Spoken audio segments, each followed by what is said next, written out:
just point to the logo on my chest and tell them, Slam the ego, slam the ego, slam the ego, slam the ay. Hit it up hard, hit it with a strike. From the national anthem to the bottom of the night. I'm in slam the ego, slam the ego, slam the ego, slam the ay. You already know what's up.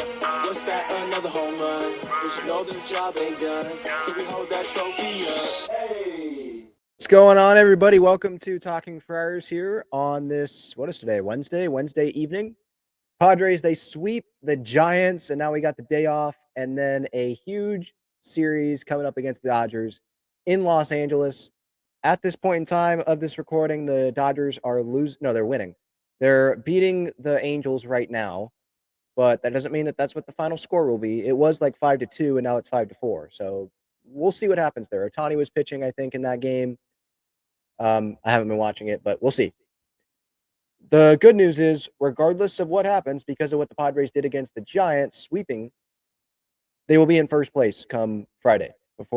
As we go into that series, whether it will be a game up on the Dodgers or it will be tied with the Dodgers, they will be holding first place in the National League West. There are Dodger fans out there that can't read and they can't comprehend, and they're like, "Oh, but what about the tiebreaker?" First place is first place right now on August 13th. Okay, that's just what it is. But no, like this series against the Giants, it was fun to watch. It was hilarious to watch because I'm not a big fan of Bob Melvin. Not a big fan. And was I a fan when he was the Padres manager? You know, going in 2022, taking the team to the NLCS and all that. Yeah. But when he then goes to the Giants, a team in the division, and I know he has roots there and he played there and like it makes sense for him to manage the Giants. Okay. But don't I don't know. The way that he did it pissed me off. And I wasn't the only Padre fan. To say at your press conference with the Giants, because let's remember, maybe some forget about this, but I'm not going to forget about this. Because when you not attack my city, but like when there's a slight against San Diego, I take it pretty personal. I just love this city. So when he in that Giants press conference, his introductory press conference as Giants manager, he comes in and says, "Yeah, like when I was managing, with the Padres, I'm not quoting him, but this is what he was saying. I'd look across the field. Maybe one day I'd be able to be the Giants manager." Or he'd run, the stairs at Oracle Park and he'd look around and like, maybe one day I'd be the Giants manager. And he always envisioned himself one day. And it's like, so you were thinking about your next job in the division while you were managing the Padres. And the first opportunity you could get to go, you went to the Giants. So it's hilarious to see this turn around on him. And it's like, you wanted this. You wanted to be the Giants manager. Hopefully you're happy with it, dude. I'm happy with Schilt over Melvin. I'll tell you that. Like Schilt seems like he would rather be nowhere else other than San Diego. I could throw St. Louis in there like deep down for him, but like San Diego, like he loves San Diego, and he's not looking to go somewhere else. Now, I didn't really think that about Bob Melvin when he was managing the Padres, but when you connect the dots now, it's kind of like, oh, it makes sense. But like Schulte, he loves the Padres, and he is, all in the connection with Peter Seidler, obviously, that they had even before he was the manager of this team. Like little stuff like that goes a long way, for me at least. So I'm happy with this situation, but it was hilarious seeing Bob Melvin's team not be able to throw a ball to a cutoff man today. Heliot Ramos gets a ball in the corner and he spikes it as if it's an NFL game and you're trying to stop the clock on a potential game-winning drive. Just spikes it right into the ground. You had the catcher not be able to catch a pitch, which I think another run scored on that. It was just some bad baseball by the Giants. And the Padres obviously blow out the Giants. today by a score of 11-1. And the big inning was in the second inning. The game was over after the second inning. It was 7-0. And we had Nick Pivetta on the mound. And he ended up, going what, 7? Pitching into the 7th. 6 2/3, 1 earned run. Like, great job. Obviously, only 1 walk, 5 punch outs. And then it was the great. This is the great day where you have a day off tomorrow, and you can go Wandy and Matsui with a big lead. Like, that is fantastic. Then Joey Lucchesi gets lit up. Ramon Laureano gets him. Took him yard. It was just funny to watch. It was funny to watch. And I don't really care if people are like, well, you shouldn't be hating on Bob Melvin, what he did for this Padres franchise. But it's a little bit different. I'm sorry. I take things personally when you're going to go to another team in the division and you make those comments just so openly like that about what you were doing when you were managing my city's team, our city's team. Like, yeah, not going to like that. Not a fan. But I hope he's going to enjoy the couch in October because that's where he will be, or the golf course, or wherever he wants to be. Won't be managing postseason games like Mike Schitt will be. So hopefully he has fun with that. But anyway, just overall in this series, like, sweeping, obviously. I know the Giants, they're not the same team that they were earlier this season. But when you can sweep a team on the road like this, I don't care what team it is, like, that's a huge accomplishment. By the way, Logan Webb and Robbie Ray were pitching in this series, and that's 2 of their best arms. Logan Webb is their best arm. And you were able to get Logan Webb for 4 runs. And there was a stretch there. Kevin Acee wrote it in his Padres Daily about like 4 or 5 really good arms that the Padres had faced in a row. And they had scored at least 4 runs off of all of them in the last like 4 or 5 games. I think ending with the Robbie Ray start yesterday. Because Logan Webb he still pitched in the 7th inning, but he allowed 4 earned runs. Like, you're going to take that if you're the Padres going off Logan Webb. Robbie Ray, they scored 4 runs off of him. I know that he still went 6 innings, but I don't really care how long the starting pitcher goes. If you're going to get him for 4 runs and the pitching staff that you have, you're putting yourself in a good spot to go win a lot of baseball games. So, yeah.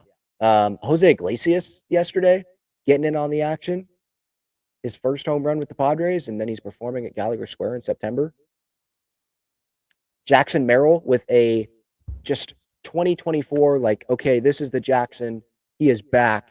His home run last night. That was great to see. Just encouraging stuff. A lot of encouraging stuff in this series from the Padres. Whether it was guys in the bullpen continuing to shove, whether, like I said, it was Jackson Merrill, not just in that game yesterday, but game 1, whether it was Freddie Fermin homering in game 1 or today. I know that they got lucky a little bit there. Crony with that ball off the bag. That was funny. Like, everything was going right for the Padres. We've had that on the other side, so I'd say that we deserve that a little bit. But, like, Tatis coming through with hits in this series. Obviously, we know that it's been a struggle for him at points this season. So, like, that was even encouraging.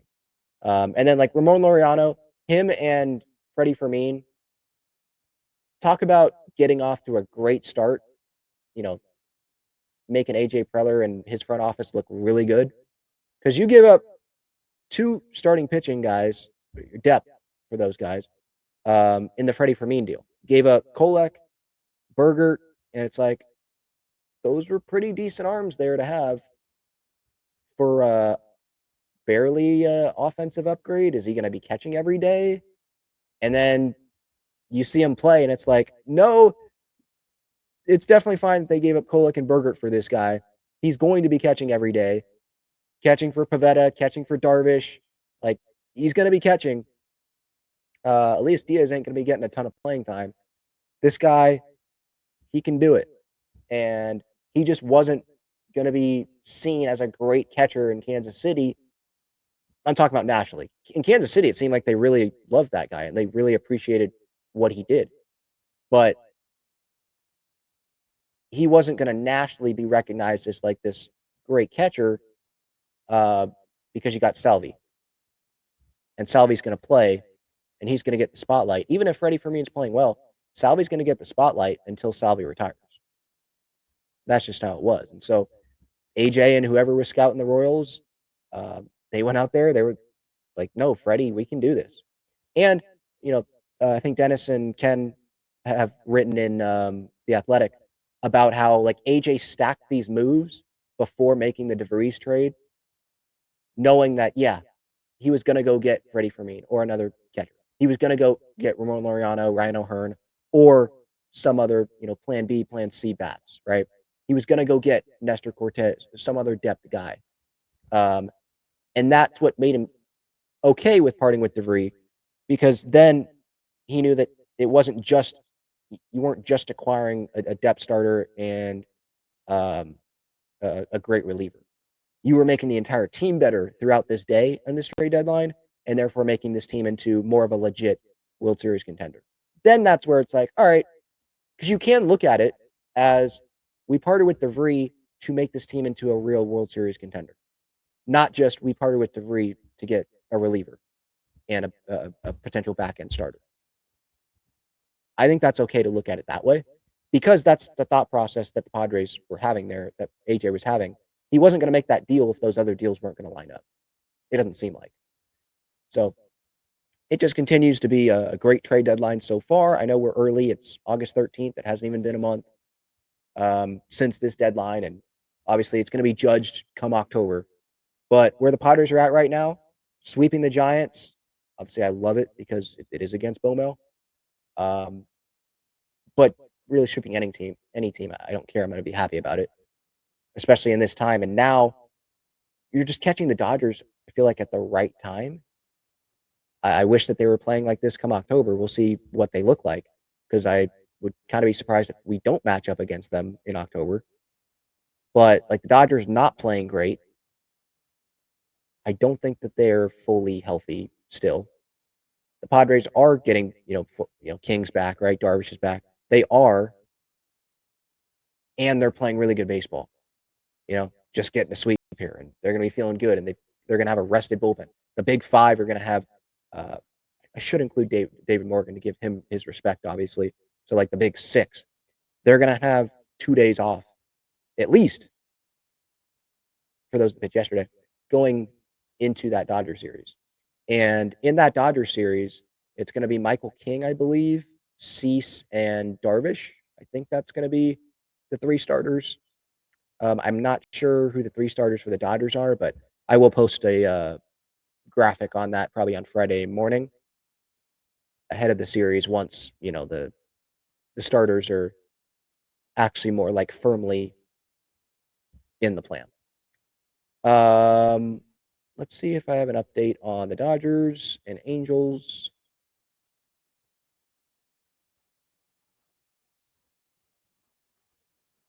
Do 5-4 in the seventh, Dodgers. Okay.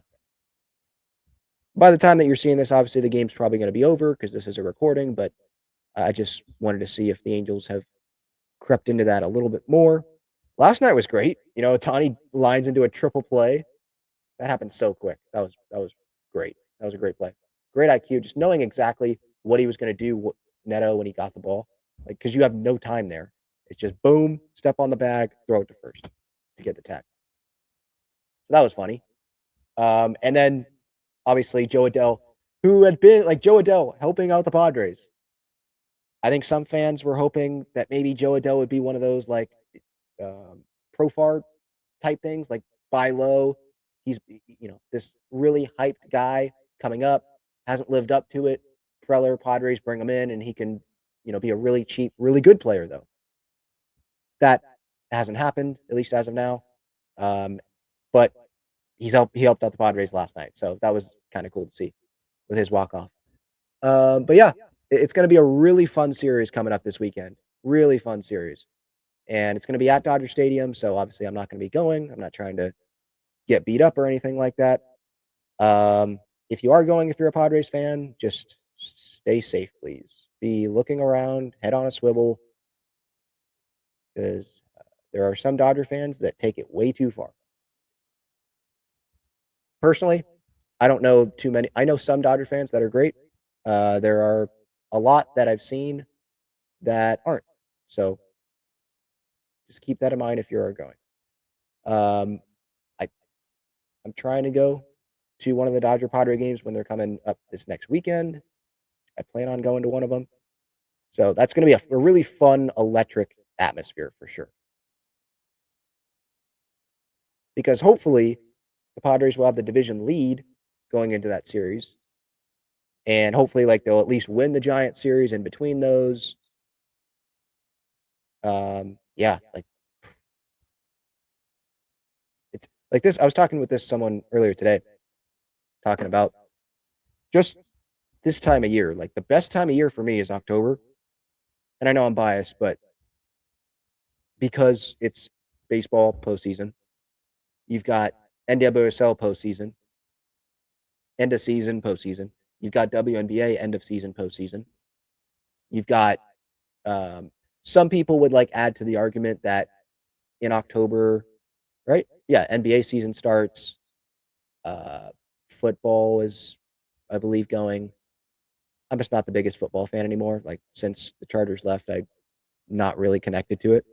So I wouldn't add that to the argument, but that for like the casual all around sports fan, it definitely adds to that. I understand that. But yeah, like October for me, that is the month. I know some people say March. Maybe some people would say, what would they say, July? With like All-Star game, home run derby, and maybe some would say like February with Super Bowl. But for me, it is a slam dunk. It is October. That is the month. And we're getting closer. It's mid-August, and this is the time, especially with where the Padres are at, right? Where it's like they're right there, top of the division, and now we can scoreboard watch. Because like in June, no, I'm not doing that. July, I'm not doing that. Even now, I probably wouldn't be doing it if they were like 4 games back of the Dodgers, but they're right there. They're, you know, at least after tonight, going to be tied first place to stay atop in this NL West, because the sweep today guaranteed that they would stay atop in the atop the NL West, regardless of what happens with this Dodgers result. At least be tied in the top going into Friday. Um, with that, like, it's, yeah, you're looking at that Dodgers score. I'm not watching every Dodgers game because personally, I can't watch full Dodger games when the Padres aren't playing them, because the Dodgers are just so annoying to me that I just can't. So I'll watch like an inning or two, um, with the other team's broadcast, because I can't stand Joe Davis and Oral Hershiser or whatever his name is, or whoever else they put in that booth. I just can't stand that. So I'll watch the other broadcast or listen to it. Um, but yeah, like, this is a fun time seeing, you know, the Angels, who, why should they be sweeping the Dodgers? Seeing them go beat the Dodgers, it's fun, especially when it's like extra innings, or there's like a triple play like Shohei hit into the other night. Like, little things like that brings a big smile to my face. And then obviously there's the crap talking, that happens probably around San Diego, because I know there's Dodger fans in San Diego, at work, because I have that, where you can talk crap, based on what happened that last night. Because we know Dodger fans, they're watching the Padres, they're paying attention, and yep, we can admit that too. It's fine. Padres, we're paying attention to what's happening with the Dodgers, so it's in good fun. I think for the most part, there are some that just do things that don't need to be done, but yeah, for me, it's really, now I hate the Dodgers, but it's in good fun at the same time. So yeah, that's what I've got. Maybe I'm missing something, but really, it was a fun series to see, um, especially today. Just seeing Bomel's team just fall apart, and the Giants scored a run today, and you heard the crowd like probably give like sarcastic but loud cheers, because like, oh, you finally scored a run. They pan over to Bob Melvin, and he's got his regular stone face with, I think he had his sunglasses on. But it was just like the stone face, like no reaction. Hilarious. I find that so funny. You wanted this, dude. I hope you're enjoying it. You wanted it. Be careful what you wish for. It's not always greener on the other side. All right. Shout out to the great partners of this show, Gagler and Bros Famous Cheesesteaks and Garlic Fries.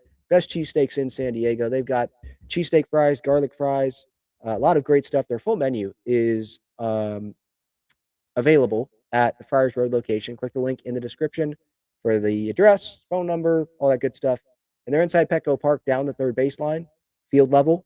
And then they are in the upper deck as well. Breaking Tea, they've got Padres and Aztecs shirts and sweatshirts. You can check them out. I did see the Aztecs. They named Jane Denegal the starting quarterback for the football team coming up this football season. To be honest, I don't know how much I'm going to talk about San Diego State football. I'm not the biggest football fan. But like, and I'm fine with admitting this. Like, maybe I'd tune into games, but maybe I wouldn't react to games unless like they're doing well and it makes it fun to talk about. But yeah, I'm not super locked into San Diego State football. Like, Snapdragon Stadium isn't San Diego State football stadium. I know it is, but you get my point. It's SDFC and it's San Diego Wave Stadium. It is. It's not theirs. The best teams that play there are not the owner of the stadium. Just saying. But San Diego State football, like, if they prove me wrong and then they start winning, then okay. But until then, like, this is what it is. You've got 2 playoff teams that are playing in that building. San Diego State is not that. So, SeatGeek, code Talking Friars. Sorry, I kind of went off on that weird tangent, but that's just how I feel, and it is the facts. SeatGeek, code Talking Friars, $20 off your first order when you sign up with your email. So if you're trying to go to one of the Padre Dodger games, I know those tickets can be expensive, especially if you're kind of trying to do it last minute or a week before, or you realize like maybe you didn't know or think like a month ago that it would be like tied for first place when they'd be matching up, in the last time in the regular season coming up next weekend. And you're like, oh, now I want to go. Well, trying to help you out there with that code. Again, Talking Friars, $20 off your first order when you sign up with your email on SeatGeek. All right. That's what I've got. Fun series coming up, Padres, Dodgers over the weekend. I'm sure nothing controversial will happen. I'm sure there won't be anything happening on social media. I'm sure there won't be any Dodger fans in the comments, right? Because, they follow their team and get their fans' reaction to the games, right? No. Hey, you want to come over? I appreciate it. Like, it's still support. Support is support. Helps me out. Not that I do this just for that. Like, I do just enjoy talking with Padres fans and talking about this team. But it does help a little bit. But yeah, have a great night, everyone, or a great Thursday if you're listening or watching this on Thursday. And I'll talk to y'all later.